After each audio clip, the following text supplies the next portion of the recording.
Hi. We wanted to talk to you all about a Growth-Quake. I posted out a blog a couple days ago, and I made a couple of short videos, and we got some comments and some questions that came in, and kind of sponsored a deeper talk amongst ourselves. And so we thought we'd use this time just to go into that a little more detail. So first and foremost, go ahead. His name is Steve. My name is Pepper. Yeah, my name is Steve. I keep forgetting to throw that out there. No. Okay.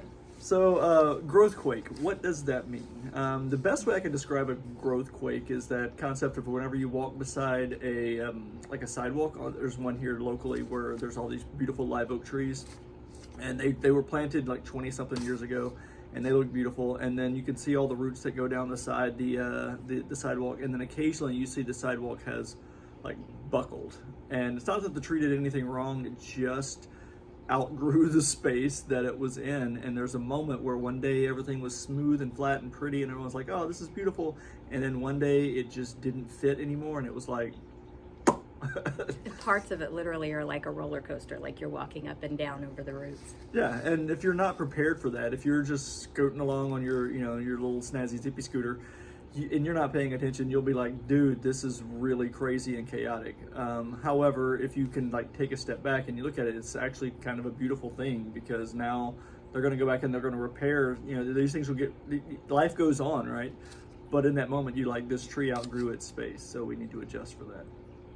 And so an earthquake, or a growth-quake, not an earthquake, but a growth-quake, from my perspective, is really that moment where your inner being, yourself, your spirit is saying, we're changing lanes, something different is happening. And whether you're consciously aware of it or not, you start shifting life and doing things differently, because inside of yourself, some capital D decision has been made and you can't go back.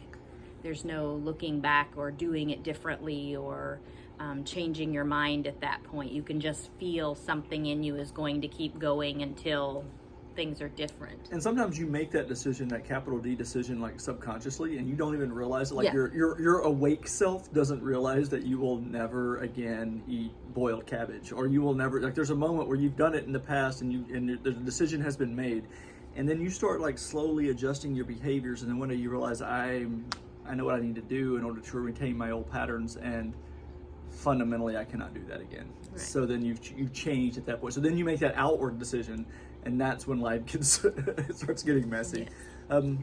So what does that look like? I guess we can talk about that from our personal perspectives on what our most recent growth quakes, and you should have these as you go through life. I mean, the concept that we at some point like level off and nothing changes. It's not really realistic with for somebody who is evolving and changing, and you're in a world that's evolving and changing. The technology we use today and the way we do things today is fundamentally different than they were 10 years ago. And so if you as a person are not aware of the fact that your world is changing around you and you're not moving with it, then there's a part of yourself that you're possibly repressing, and you're just not actually engaging with it. And one day you will wake up and realize, what I'm doing today will not get, what got me here won't get me there. I have to evolve with the times. And so so growth quakes are a good thing, and they're part of just a healthy, dynamic cycle of life. So what do they look like? Paper, rock, scissors, you want to go first? Sure, I can go first. I got scissors, so you can choose what you choose. A growth quake. I guess the biggest and easiest one for me is the November of like 2019, which this is not a most recent, but oh God, that's so long ago. I know, but this is the one that came to mind. No, I just realized so 19, basically, I went to a concert with a friend, elevation worship concert with a friend, and at the time I was about 115, 120 pounds heavier than I am now.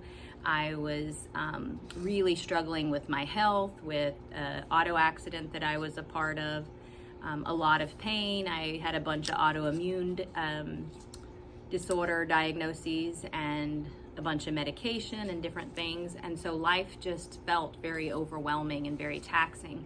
But I went to the concert, and while I was there, I felt something shift inside of me. And did the depression go away and the anxiety immediately? No. Did my life completely shift in this massive way immediately? No.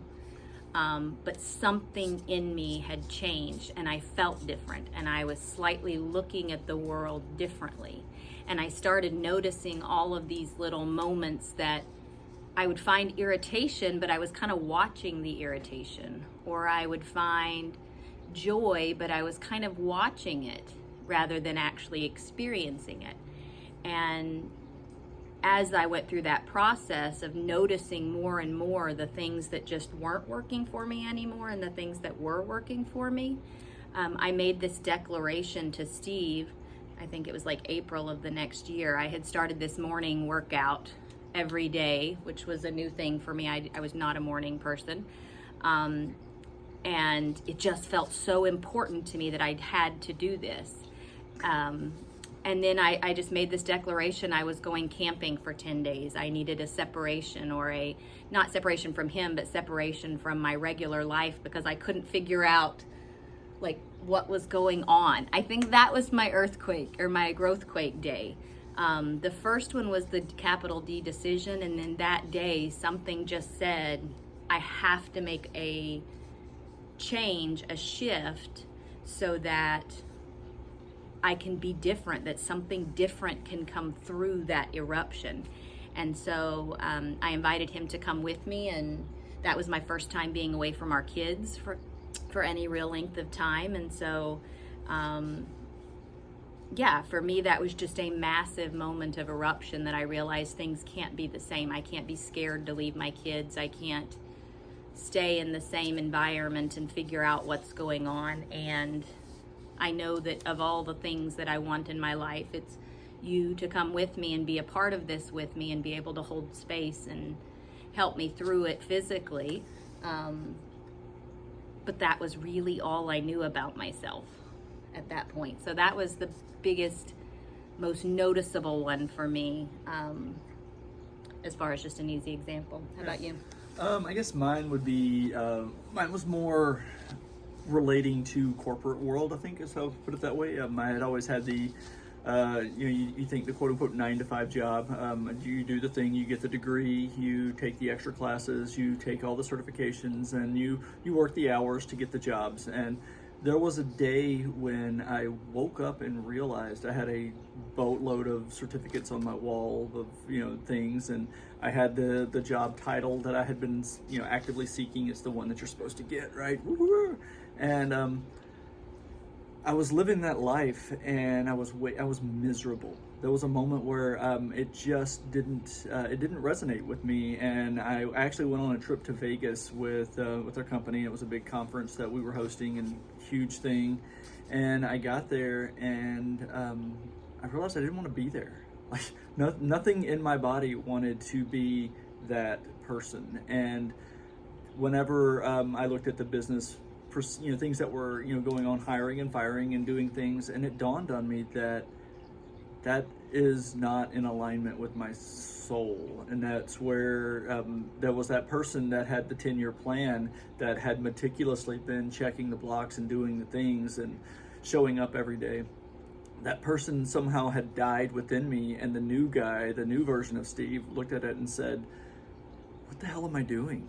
Like that was very awkward, and it happened to coincide, honestly, with with Pepper's 10-day trip. So I did